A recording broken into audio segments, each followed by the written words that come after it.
by 2. Went ice cold in the fourth quarter, but their last 2 games really dominant. Beat Golden State by 26 in February, 31 in March. And if you can stop Steph Curry, you're going to do okay. And the Lakers did a pretty good job on him in their 3 games against the Warriors. We cooked up a little graphic for you guys. In fact, even in Golden State's win, Steph didn't play that well. He scored 26, but as you can see, he did not shoot well. So look at those 2 games, guys, especially the middle one. Again, the Lakers won this one easily by 26 points. Steph, not a lot of playing time in this game. But if you can hold him to 39%, 36%, and you see the numbers there all well below that 32.4 points that he was averaging. If you can stop Steph, then what do the Warriors do? Draymond, not a scorer at this point in his career. He takes, 4 or 5 shots a game, maybe. You talk about Andrew Wiggins a little bit. He's probably their second best offense option, but he's not exactly, AD as a number 2, or even James Harden or Kyrie or Durant as a number 2 option on that team. So basically, if you can stop Steph Curry, the Lakers will be in pretty good shape, guys. I think it's easier said than done, and I think you're right, Brez. Obviously, the Lakers will come up with some sort of defensive scheme. We've seen it, whether they try to trap. You see it with Dame Lillard and Harden, with Curry, what the Lakers do to get the ball out of his hands. For me, Brez, it's about Wiggins. It's about Bazemore, guys like that. Like, you can't let one of those guys have that special night. Yeah, and I think the key to stopping the Warriors, because they're lacking players and they only have Steph Curry, is knowing how to guard that team. And I think our guards really put a lot of pressure on him. They send so many people, and Schroeder, Caruso, Pope, they can switch. So I see the defense getting back to where it was at the beginning of the season when they had their bench proper and guys were in their proper roles. So I know guys like Wiggins and Bazemore, they can get going, but I don't foresee it in this one game on Wednesday night with the way our defense connects. Valanciunas had a field day today, and that's the one area where the Lakers have a huge advantage. For sure. And that's with AD, Drummond, Gasol, Trez, the bigs, the way they're able to play, whether it's inside out. They had to take advantage of that, Rob. They need to, especially with the addition of Drummond, because I don't think Drummond has played the Warriors, so they haven't really seen Drummond pound the boards. And the other thing about it is, when you have Drummond and then you bring in Gasol, Gasol is really good at double teaming that pick and roll, using that big body, forcing Steph to give the ball up. So this is going to be one of those games where, I hate to say this, that Trez might not play because of the size and what the Lakers can bring with the 3-headed monster with Drummond, AD, and Gasol. So they can just pound the inside, get offensive boards, and also that slows them down on a fast break, meaning Golden State, because that's how that Steph gets a lot of his points. In that fast break, he just steps across half court. But Schroeder and AC Fresh, I guarantee you're going to be waiting for him as soon as he crosses half court. KCP, Wes, that whole guard rotation. Yeah, no doubt about it. And it's going to be very important for those guys to really pick up their D. And like you said, Rob, not a lot down low for Golden State. James Wiseman, the very talented rookie, he's done for the season. So you're talking about Kevon Looney.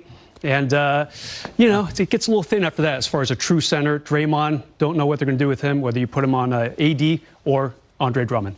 All my friends that are Warrior fans are saying Lakers by 10 or 15. They're already trying to soften us up. Don't let them do it, Brez. Don't let them do it. Lakers and Warriors will face off. The NBA will be watching Los Angeles Lakers versus the Golden State Warriors. The Warriors beat Memphis earlier today. Steph Curry had an incredible 46 points. He also had 6 assists. He had 17 in the third.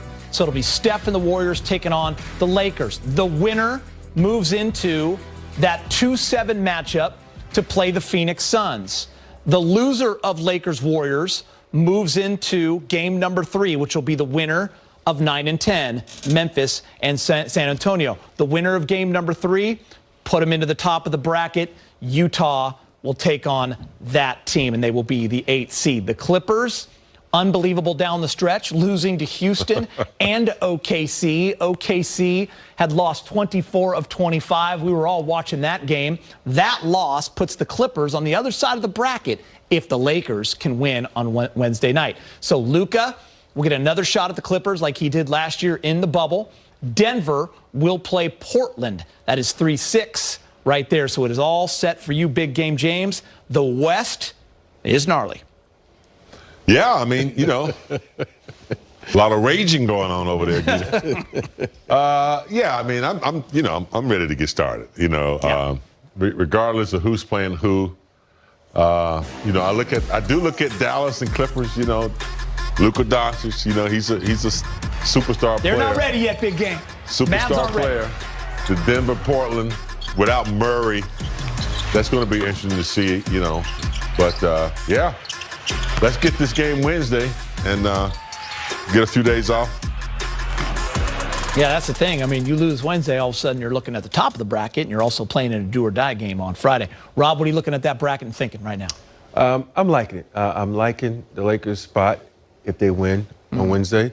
If you look at that bracket, I think it's set up perfectly. You know me, I'm all about positioning and matchups. You wanted this from the get-go about 2 months ago. You wanted to be on the other side of the bracket. Exactly. And I think because if you look at all those teams that the Lakers are in, they have no dominant big men. Who can guard AD in any of that brackets? Nobody. So that's why I look at it. And then if you, on the flip side of that, who in there can guard LeBron? And that's how you look at it for me, because if you go up to the top bracket, you got Spider, you got Paul George, you got Kawhi Leonard, who can all guard LeBron. So that's how I look at the matchups. Here's the thing, though.